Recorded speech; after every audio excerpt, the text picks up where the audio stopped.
Retrouvez la force de l'engagement. Avec Agipi, épargne, retraite, assurance emprunteur, prévoyance, santé.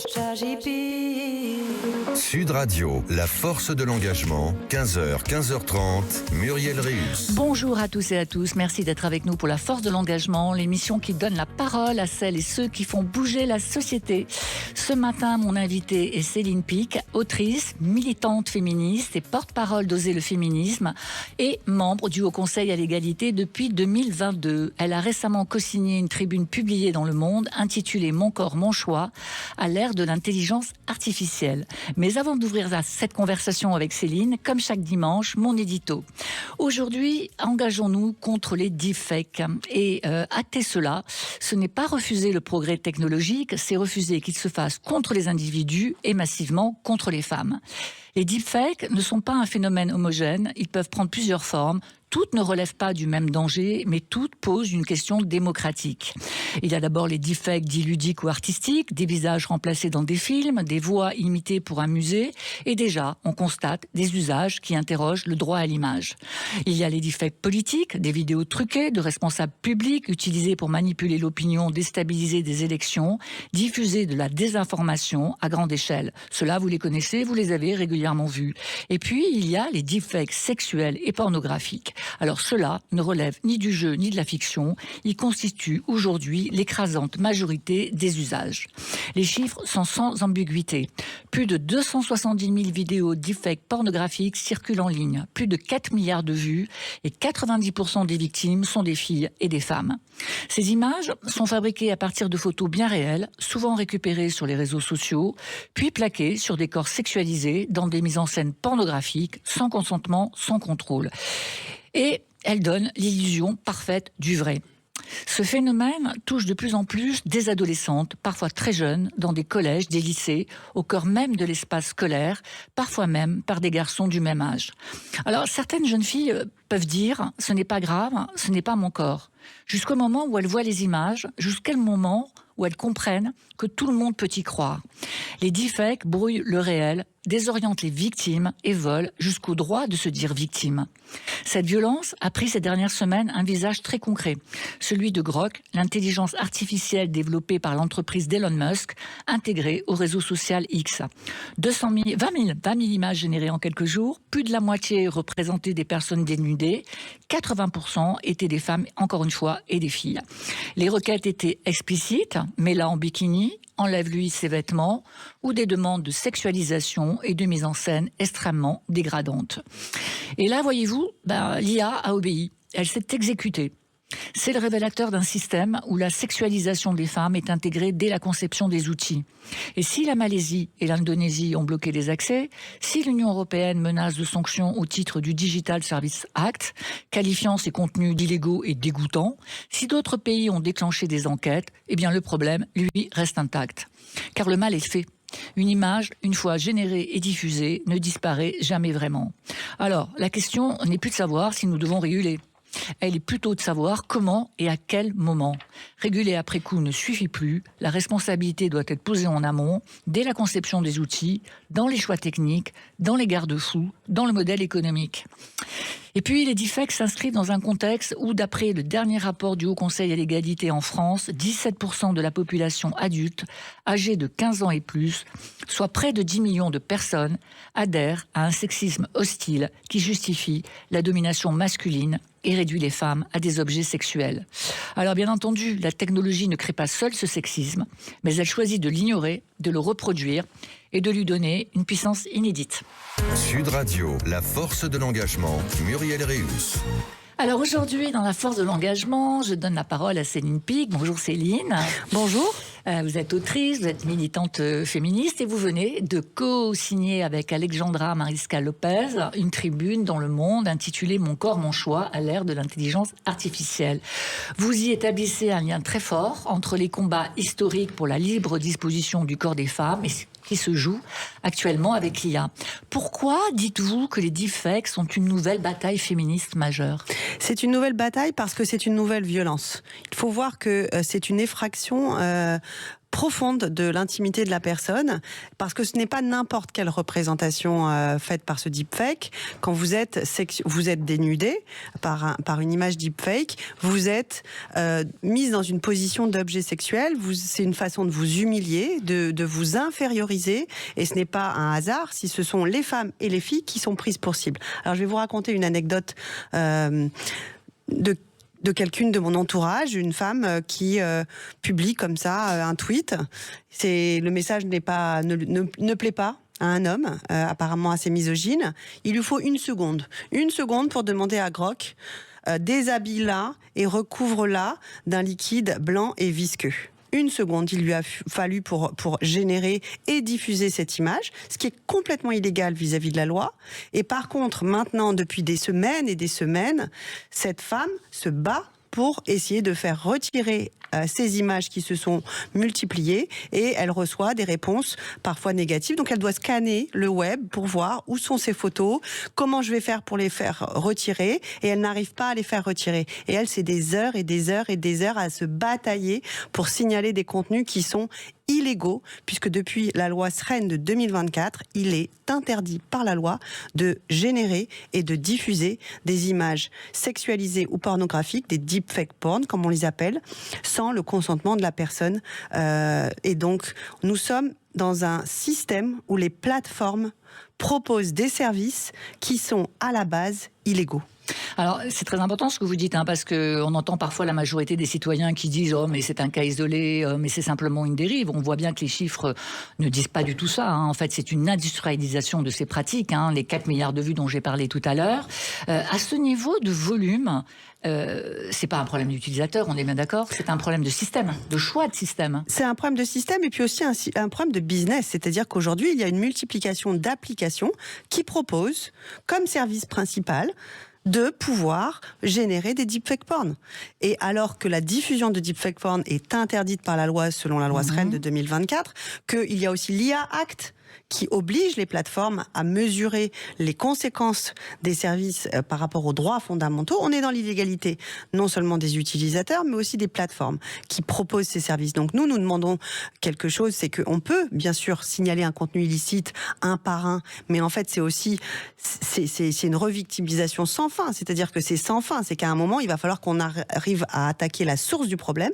Et la source du problème, ce sont ces plateformes qui proposent et qui font de l'argent, sur quelque chose qui est absolument interdit par la loi. Et donc, c'est elles qui doivent être sanctionnées, responsabilisées, qu'on leur dise arrêtez de fournir ce service de production de deepfake porn, alors que vous savez très bien que la diffusion de ces images pornographiques générées par l'IA sont absolument hors du cadre du droit. Mais alors comment on fait Parce que comment fait-on Parce que évidemment, on entend systématiquement il faut réguler, il faut trouver des solutions, et on ne les trouve pas, ces solutions. Pourquoi est-ce qu'on ne les trouve pas? Quelle est l'étape ultime maintenant? Alors, ce qui est certain, c'est que ce n'est pas une question technologique. Ça, c'est clair, puisque devant la levée de bouclier suite à l'affaire de Grok qui a déshabillé des milliers et des milliers de femmes, Elon Musk, dans un cynisme le plus absolu, a proposé de rendre ce service payant. Donc en fait, il sait très bien ce qu'il fait, il sait différencier la génération d'une IA sans contenu pornographique ou sexuel ou avec. Donc en fait, c'est vraiment, il faut aujourd'hui sévir sur les plateformes, et on a un certain nombre d'outils. On a le DSA, le Digital Service Act, qui pose la responsabilité des plateformes, et il y a des possibilités de sanctions financières jusqu'à 6% du chiffre d'affaires, voire même de blocage. Cette menace de blocage, elle a fonctionné, ou elle est en train de fonctionner, par exemple sur les sites pornographiques qui ne voulaient pas mettre un contrôle d'âge pour les mineurs. Et puis à un moment, quand l'Arcom a dit si vous les mettez pas en place, on va vous bloquer, finalement un certain nombre de sites l'ont mis. Donc à un moment, c'est le même rapport de force politique sur lequel il va falloir qu'on intervienne et qu'on dise à ces plateformes qui proposent ces services qui sont illicites de dire soit vous vous arrêtez, soit, effectivement, nous serons en capacité d'appliquer le DSA et d'ordonner la fermeture de votre site qui propose effectivement de générer des contenus illégaux. Alors, de plus en plus de mineurs sont ciblés dans les collèges, les lycées, parfois même par des camarades du même âge qui s'inscrivent dans cette dynamique. Certaines adolescentes peuvent prendre ça un tout petit peu, je ne vais pas dire à la légère, mais en se disant, bon, finalement, c'est pas si grave, c'est mon visage, mais c'est mon corps. Est-ce que... alors, le deepfake est une violence, mais aussi cette façon de regarder comment son corps est utilisé, son visage est utilisé, n'est-ce pas aussi une nouvelle forme de violence? On en parle juste après la pause. Sud Radio, la force de l'engagement, 15h, 15h30, Muriel Réus. Nous sommes de retour dans La Force de l'Engagement, l'émission qui donne la parole à ceux et celles qui font bouger la société. Aujourd'hui, avec Céline Pic, autrice et militante féministe, nous nous engageons contre les deepfakes. Alors, un deepfake, ce n'est pas une photo truquée à la va-vite. Ce sont des images, des vidéos générées par intelligence artificielle à partir de vraies photos qui donnent l'illusion parfaite du réel. Les visages sont récupérés sur les réseaux sociaux, sont plaqués sur des corps sexualisés, dans des mises en scène pornographiques, surtout sans consentement. Dans certains témoignages, on voit que certaines adolescentes, on va dire certaines victimes, minimisent jusqu'au moment où elles se rendent compte de l'importance et de l'impact de ces images. Alors, cette façon de brouiller la frontière entre le vrai et le faux, au point de désorienter les victimes sur ce qu'elles ont le droit de ressentir, est-ce que ça encore, c'est une forme de violence nouvelle, de revictimisation? Oui, et puis c'est une forme de banalisation en fait de ces diffusions-là, et ça s'inscrit, je dirais, dans un continuum de cyberviolence. Il y a quelques années de ça, on parlait bien sûr de la diffusion sans consentement des nudes, c'est-à-dire que vraiment l'exemple typique, c'est une adolescente qui est en couple avec un adolescent et qui va partager un nude dans un jeu érotique, et puis une fois que l'histoire se termine, le petit copain se venge, ou en tout cas veut commettre effectivement une violence plutôt contre son ex, et donc décide de diffuser le nude à l'intérieur des cours de récré. Et c'est extrêmement violent parce qu'en fait c'est sans consentement, et ça a pour visée de réduire l'autre, la jeune adolescente, à n'être qu'un objet sexuel. Et ce qui est intéressant, effectivement, là ça procède de la même façon, une diffusion de contenu à caractère sexuel ou pornographique sans consentement, mais c'est pas n'importe quelle nudité qui est représentée là. La nudité qui est représentée par les images génératives, elle emprunte au code de la pornographie, où les femmes sont présentées comme des objets, passives, soumises, et vraiment qui ne sont pas actrices de leur vie, mais vraiment réduites à être des objets sexuels. Et ça, vraiment, c'est une violence aussi, parce que ça donne une image aussi de ce que peut être la sexualité, ce que peut être la nudité, qui est particulièrement dégradante pour les femmes et les filles. Et donc, c'est ça aussi qu'elles ressentent, en fait. L'image dégradante, l'image est humiliante, en fait. Et c'est bien la volonté de ceux qui génèrent ces images-là. Et donc, la souffrance psychique, même si elle est au départ minimisée, elle existe. On a vraiment des cas de harcèlement scolaire à partir de nudes ou de deepfake porn, où les jeunes filles se sentent extrêmement mal de voir cette diffusion et de ne pas pouvoir arrêter la diffusion des images. C'est-à-dire que c'est une sorte de victimisation sans fin, puisqu'elles n'arrivent pas à faire retirer ces images des réseaux, et qu'elles se sentent poursuivies presque à vie avec ces images qui sont ensuite partagées, repartagées, sans fin et sans limite. Alors, on voit bien dans toutes les analyses sur les violences que, évidemment, tous les hommes ne sont pas des auteurs de violences, mais tous les auteurs de violences sont des hommes. Est-ce que, c'est notamment vrai dans les violences sexuelles et dans les violences conjugales, est-ce que sur les deepfakes, c'est la même chose? Est-ce que c'est vraiment encore un outil qui est utilisé par des hommes et par des jeunes hommes, on voit dans les écoles. Pourquoi ces jeunes hommes si tôt utilisent eux-mêmes ce type de procédé?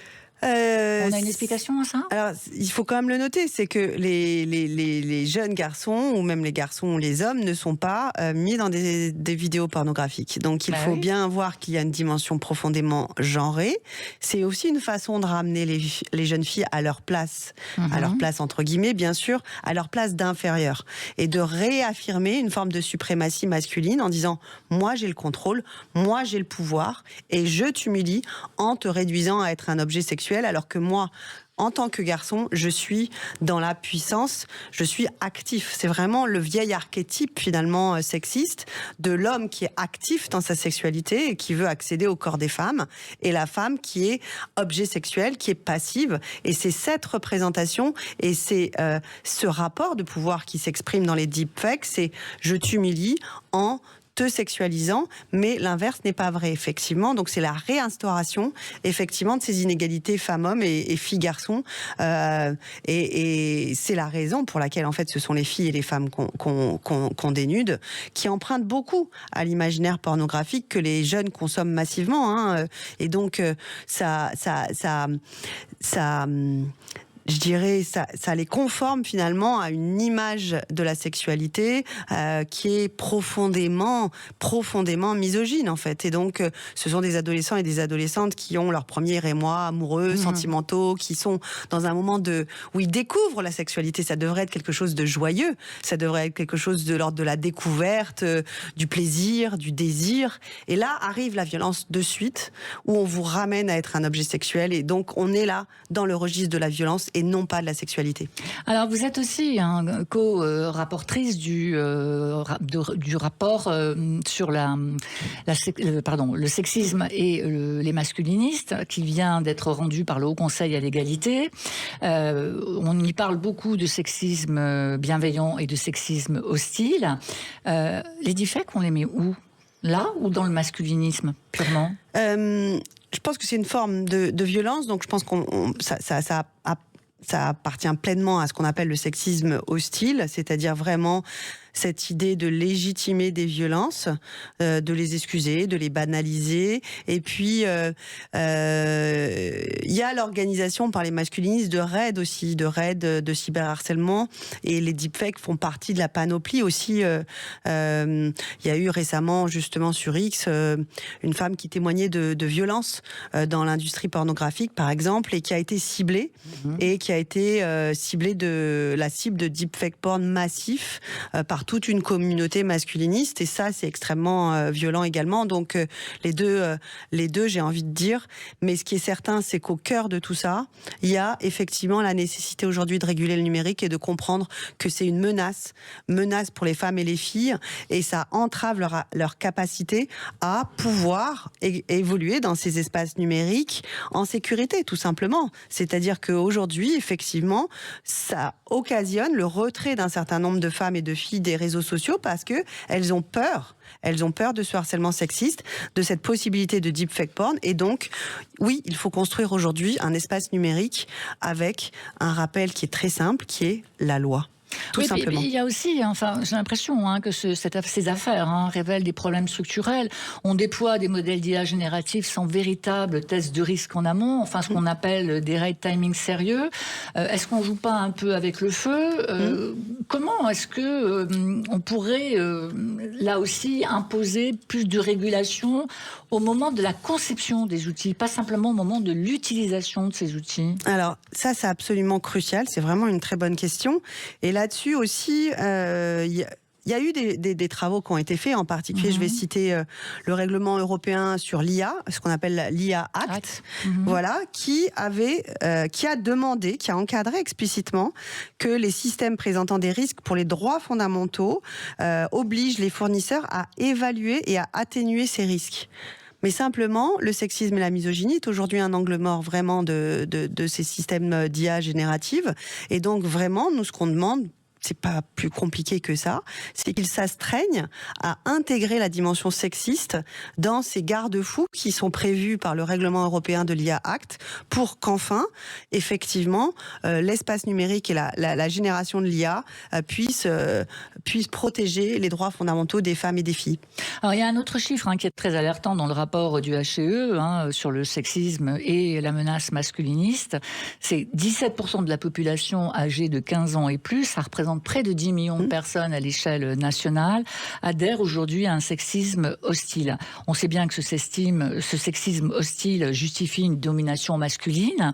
Est-ce que dans ce rapport, il y a des recommandations précises pour contrebalancer cette industrialisation des violences et aussi ce business qui rapporte beaucoup?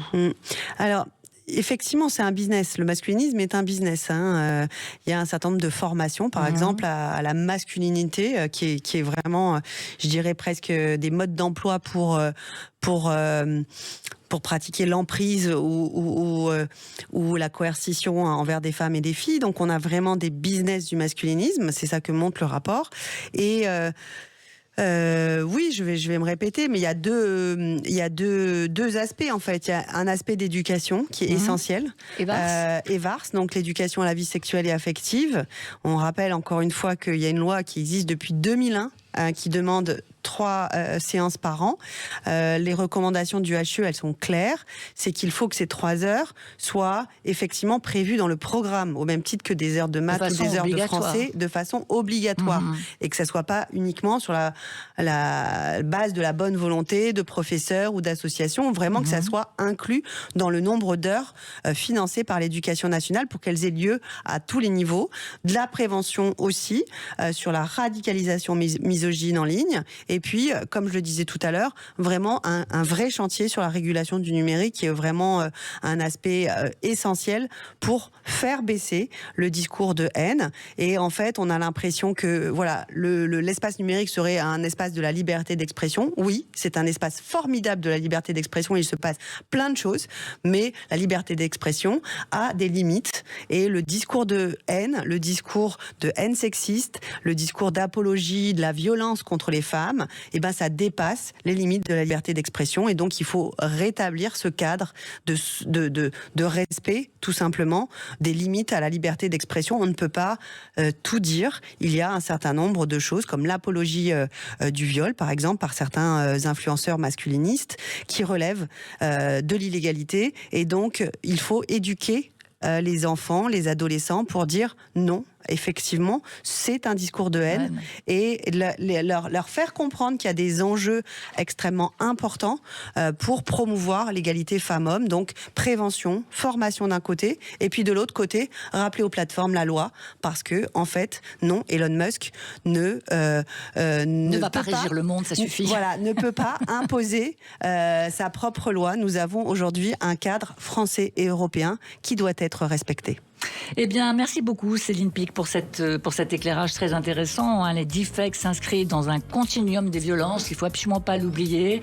Cela nous rappelle à quel point le combat pour l'égalité est loin, très loin d'être terminé. La force de l'engagement, c'est chaque dimanche à 15h sur Sud Radio et en podcast sur sudradio.fr. Je vous souhaite une excellente fin de week-end. Je vous dis à dimanche prochain, même heure, même énergie, pour une nouvelle rencontre avec celles et ceux qui font bouger la société. Et tout de suite, John avec le meilleur de Sud Radio. C'était la force de l'engagement. Avec AJP, épargne, retraite, assurance emprunteur, prévoyance, santé.